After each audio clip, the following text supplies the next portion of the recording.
Good morning and welcome to a special edition of the SEANC View podcast, live in front of a studio audience. I can't believe it. We've made it, artists. We've made it. I know it.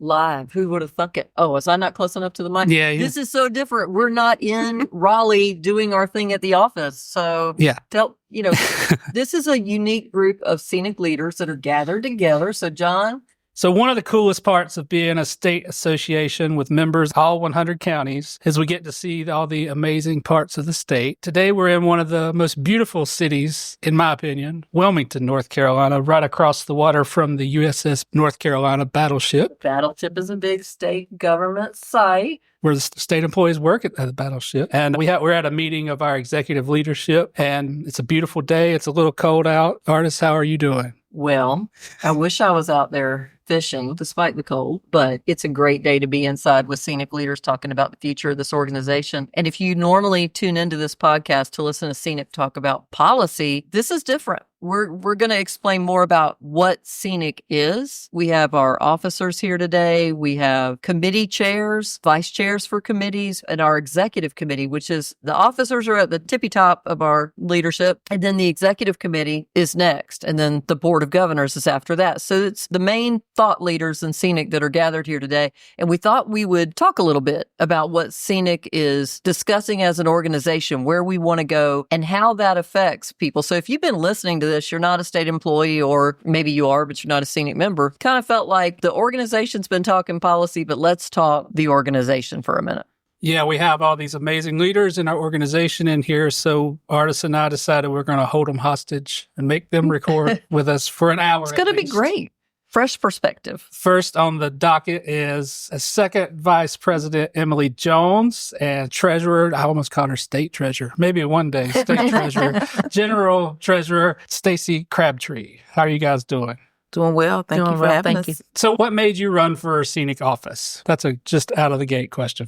Well, for me, I think what made me want to run for a Scenic office is because I've been in Scenic for many, many years as a paying member. So becoming active over the years and just watching other people take ownership of their positions within the organization kind of encouraged me to want to do more, because I just felt like I had something more to give to state employees and senior members. So I felt like putting my work in would be beneficial for myself. Building up my own personal growth was my professional growth. And I felt like I had more to give to the folks of the state as well. Well, we're glad you did. Stacie, what about you? What made you want to get? So like Emily, I've been an active district member for many years, and I wanted to, again, like she was talking about, progress and be able to learn more of what Scenic truly does, because a lot of times just being a district member and being active, it's very constricted on what you know. So going to the state executive board, I believe I've learned a lot. I've only been in this position about a year and a half, still learning every day. I'm meeting new people,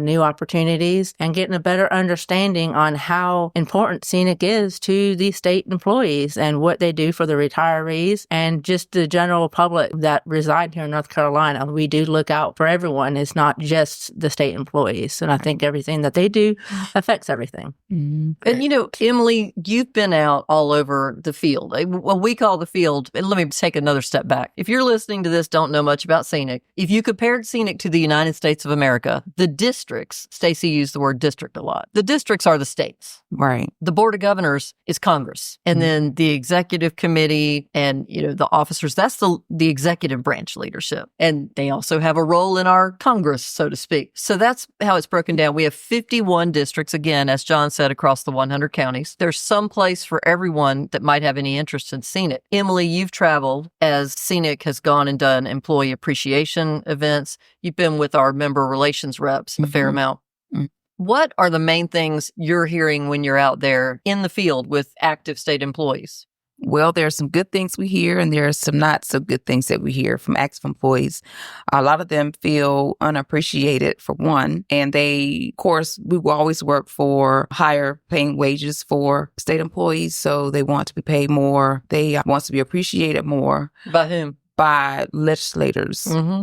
They want money in their pockets. They want the work that they do to be more appreciated by the lawmakers and policy writers, because they leave their homes, especially folks that work in DAC or ZPS, they leave their homes to do meaningful work. And they want that to be recognized. That's something that we, as an organization, we shine a light on to make sure that folks have what they need within their confinements of their jobs and their careers. But we also hear that people are on the other side of that coin. They are appreciated. They know that the work that they're doing is needed, and especially the folks in DHHS, not to be throwing out departments because I know I will miss someone. Got a lot of eyes on you right now, Emily. A lot of eyes. All right. From different departments. Yes, I know it. So I'm going to stop doing that. But we do hear that people are appreciative of the work that SEANC does whenever we come and we sit and partake with them and ask them questions about how things are going and things that they need. They want to be heard and appreciated, and they want to take care of their families. You know, when the rubber meets the road, everybody wants to make sure that they have a good wage so they can take care of their families, leave a legacy for their children, and leave the world a better place when they're gone. So I do travel across the state, and I enjoy doing that, recruiting new members and educating people on what we do as an organization to get folks to join, because there's strength in numbers. So it is a very impactful job that SEANC does. And personally, for me, it is empowering, and I like to empower other people inside the association and outside of the association. So we just want folks to know that there's a place for them to be. A lot of the younger folk also that I speak with, they may not be joiners, but they oftentimes want some place to settle in and to give back. So that's something else that we hear. So when you say people want to be appreciated and they maybe feel like lawmakers don't appreciate them, sometimes we've talked about the fact that lawmakers honestly don't know a lot about. Yeah, I was actually just going to make the comment that public perception is an issue. So the work that SEANC is doing not only benefits state employees and retirees, but it kind of gives the public an idea of what SEANC stands for and the people that provide the services for North Carolina, what they do. Right. And if you're a lawmaker running across this podcast, I know our districts are very open to hosting any lawmaker that would like to come to a district meeting back home, you know, in their area with their constituents. Absolutely. And just talk, break bread with them and talk about the issues that state employees feel are most important. Stacie, since you're an active state employee still, what do you hear in the workplace as what people think is the most pressing issue for state employees right now? So I think right now our staff shortages, almost in every agency. I'm currently with DAC. However, I know the shortages go across everywhere. So I think that is the biggest thing that we need to work on. We need to try to figure out what we can do to draw those people in to apply for these jobs and stay with their jobs. I know benefits is something that a lot of people are looking at. So hopefully we can continue to advocate for better benefits for state employees, and hopefully just trying to change that table and get more people in the state government. You are an active employee. Are you hearing anything about the state health plan premium increase yet? I've heard a couple people talk about the premium. There was a conversation that was stated that they were going to try to do prorated based on the employee's pay status. Heard people complain, well, that's not fair. So that's a concern, because every time they feel like every time they get a state raise, something's going to be raised within that year. So then the employees, again, are back to square one. Yes, they may have gave a raise, but now we're charging more for premiums. So they do look at that very negatively. Yeah. And a lot of that puts you in the hole, actually. Correct. Not just, it's not a net comes out zero. the wash. Yeah. It puts you in the hole. Yes. And, some of our benefits, like some of our health benefits that people are paying, especially for family members, they can almost find somewhere outside state to get a better rate. Yeah. So I think we'll wrap it up there unless you guys have something else to talk about. This is just a small snip. We'll probably have you on many different times over the next few years, but thank you all for joining us, and let's move on to our next victims. Thank you for the opportunity. Okay, well, joining us now is our president, Kirk Montgomery. And Kirk, I'll let you introduce our other guest. Well, a lot of people don't know this, but the president has a person who keeps the organization going basically by supplying them with the minutes and everything of that nature in reference to what's going on in the organization. So we have Miss Betty Gautier here with us. She has been the secretary for many presidents of this organization. She has been one dedicated individual that we all love and we cherish her because she has more knowledge in her head than we have in our minutes. And I'll be honest about that. Now, look, let's ask the room, since this is live at the training. Is Miss Betty Gautier the most popular person in Scenic by a long? We love Betty. I don't know about you, Kirk, but that kind of chaps me a lot of the time. No, she is absolutely, literally. I don't think I've ever known anyone to be more beloved in this organization than you. But also, y'all, if you have anybody in your work that you reach out to, and maybe you're asking for a lot, but they come back not only quickly, not only to let you know they got your message, but with the answer. I've never seen anything like it. This lady's bulletproof. I can only imagine what you were like at Department of Agriculture. Pretty much the same. They always depended on me. There you go. Let's hear a little bit about Miss Betty. Where did so you're retired now, right? I am retired. I retired after 40 years of service to the Department of Agriculture. Okay. Wow. What was your position there? I was administrative officer. And is there a specific section that you worked in? Or I first went to work for plant industry for 29 years. And the last 11 years, I worked with food and drug. Okay, cool. That's really... What's the biggest secret at the Department of Agriculture that no one knows? I think a lot of people think of it as just agriculture, but you need to understand it encompasses so much more, as I just said, food and drug. Food and drug can be anything from your pharmacies to your distribution areas to grocery stores, inspecting things like going out to the fair, the state fair. I know the county departments also inspect the food trucks or whatever at the state fair, but also the inspectors from food and drug inspect as well to make sure everything's going to be safe for the citizens. What's a secret we need to know about Commissioner Steve Troxler? A secret? No, I'm joking. I actually really thoroughly enjoyed working with him. Huge friend to us. Yes, he's a great man. And even before him, we had Commissioner James Graham, and I started working under him. Okay. He was a fantastic man, and he was also a character. Yeah. One of the things that we always, you could hear him walking down the halls towards you. You could hear him coming down because where I used to work, my office was actually across from the boardroom. So you could hear him coming down that hall, clomp, clomp, with his big old cowboy boots. With one pant leg. Yes, one pant the leg right in, boot. right. And he would always stick his head in, though, and speak to everyone. Well, that's neat. So what made you get involved in Scenic first off? I was just one of those people that, the boss just came around and said, just sign this and you're a member. And that's simply that. I wish it was that easy now. It would be. It would be nice. But from there, I was just a member on paper, and I talked it up in my particular building, but I really didn't become active till around, I'd say about 1999, 2000. That's when my kids started high school, and I had more flexibility to be able to join things like working more actively with Scenic. And starting in 2008, I was asked to be the secretary for Tony Smith, and it's just progressed from there. So what's that? Grateful. I'm doing math. I'm not very... 16 years as a secretary?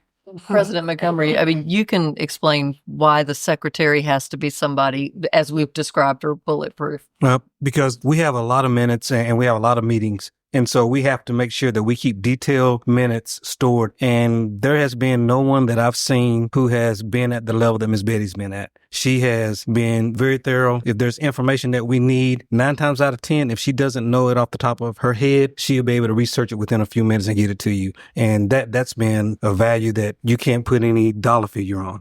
And, we lovingly call you Miss Betty, but I think we need to point out, too, that Betty not only takes care of the executive committee, the board meeting minutes, but every committee that we've got with Scenic. Yes. Miss Betty takes care of recording the activity of that. I work with 8 committees, including the Board of Governors so and it's not Executive every Committee. but Most committees. It's a big job. That's a full-time job working. It is. And we couldn't do it without you. Betty's like, where's my pay for that? Yeah, stop getting her thinking. Put her on payroll. Thank you so much, Miss Betty, for everything you do. Thank you, President Montgomery, for getting her to come on the podcast. I didn't think she would. Yeah. Can I say one other thing? Oh, look, now we can't stop her. Yes, ma'am, you can say whatever you want. Scenic to me is always a family. You've always been very supportive of me, but to all the members of Scenic, but also all the employees of the state of North Carolina. Most people just don't understand that without Scenic, we would not have the benefits, the salary increases, all of it. So thanks to Scenic, state employees are doing good. We can do better, but thank you to Scenic for what they do. Yeah, I guess Yes. over 40 years, you saw a lot of that change. Yes. Yes, Yeah. a big change. We've gone from some years without having any increases to Scenic going to the bat and fighting for you to get increases, trying to keep benefits, all of it. Well, thank you for joining us. Thank you. Have a good rest of your day down in Wilmington. Hey, thanks.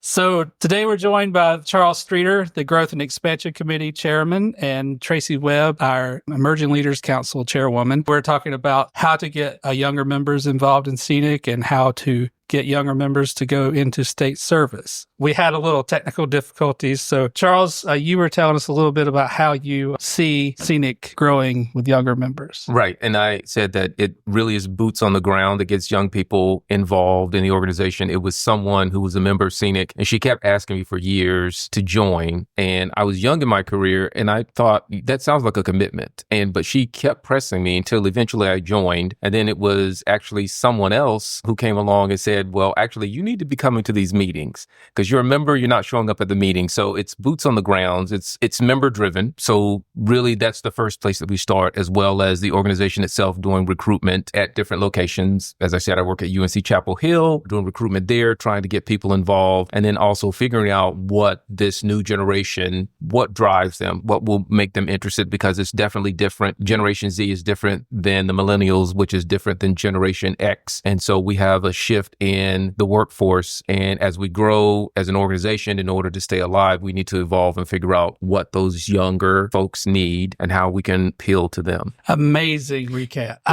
Thank you, Charles. The only thing you left out is where you took a swipe at Duke. Yes. It was awesome. Yes. But we'll leave that there.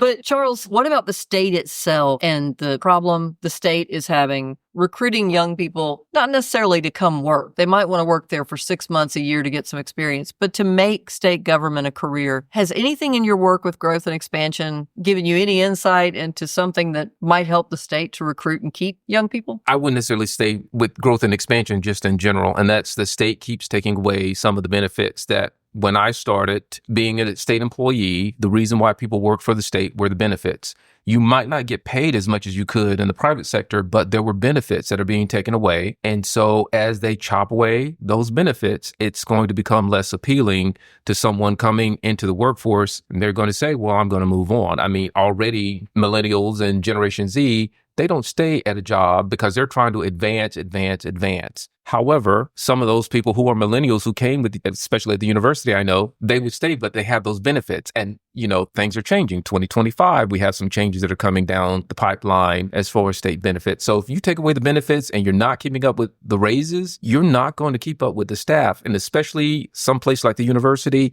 you need to keep that knowledge, because if you let the people go, that's going to disrupt the system, because you're going to constantly have to keep training someone, spending that time. And as soon as they get trained, they have that knowledge, the system becomes efficient, they're out the door.